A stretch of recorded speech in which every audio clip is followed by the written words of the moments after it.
की तरफ से माँ के दरबार में 2100 रुपए का चढ़ावा आया है। आदि शक्ति माँ जगत जननी जगदम्बा इनकी सभी मनोकामनाओं को पूर्ण करें। हम चाहेंगे कि बड़े भाई संजय यादव जी माँ के दरबार में आए हैं तो अपने मुखार बिंदु से दो सब बहुत बहुत धन्यवाद। इस दुर्गा पूजा समिति के समस्त कार्यकर्ता और इस ग्राम सभा के सारे माता बहनें और बड़ बुजुर्ग सबको मैं प्रणाम करता हूँ। ये नवरात्रि या दुर्गा माँ का जो दिन होता है आप सभी जानते हैं, ये शक्ति और समृद्धि की देवी होती है। और आने वाले समय में हम लोग रामनवमी भी मनाते हैं।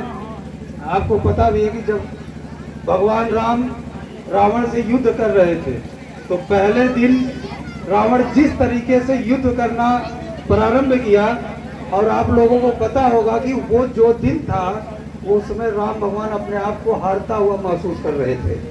और जब युद्ध की समाप्ति होती है और राम भगवान जब अपने शिविर में आते हैं तो कहते हैं कि आज जब मैं युद्ध कर रहा था तो युद्ध में मुझे प्रतीत हो रहा था कि ये रावण युद्ध नहीं कर रहा, माँ देवी युद्ध कर रही थी। फिर अपने लोगों में उन्होंने चर्चा किया कि ऐसा क्या है, तो उसी समय भगवान राम ने माता रानी का 9 दिन का व्रत रखा और फिर जाके युद्ध किया। और रावण कहते हैं ना कि अच्छाई पे बुराई पे अच्छाई का जीत किया, और ये माता रानी की वजह से हुआ। इसलिए माता रानी को प्रणाम और एक जोरदार ताली।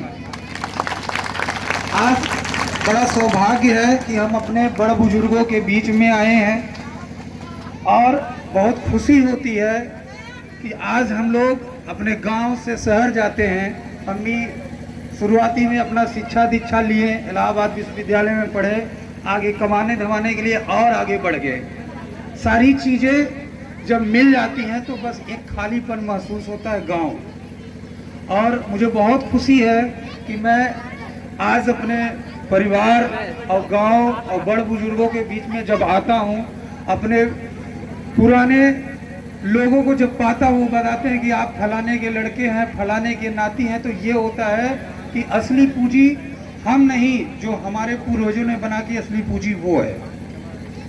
और मैं आप लोगों से वादा करके जाता हूँ कि जो परिवार और जो ये बुजुर्गों की पूंजी है, मैं इसको कायम रखने में पूरी कोशिश करूँगा और इसको मैं हमेशा बनाए रखूँगा। जहाँ आप लोगों के मान सम्मान में कभी आँच नहीं आने दूँगा। और मैं कभी भी आपके बीच में आऊंगा तो मैं अपने आप को मजबूत करने के लिए नहीं, आपको मजबूत करने के लिए मैं काम करूंगा। और रही बात राजनीति की, चुनाव की, राजनीति और चुनाव में हमेशा नेता जो होता है वो सेवक के रूप में होता है और उसका मालिक जनता होती है।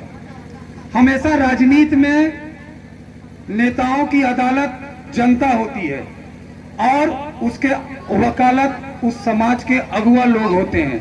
और मैं आपसे वादा करके जा रहा हूं, मैं अपने अदालत में हमेशा अपना माथा टेकने का काम करूंगा।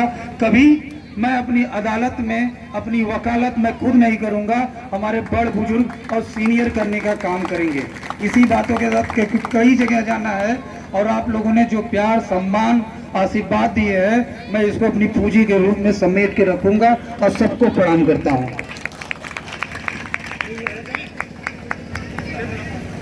भैया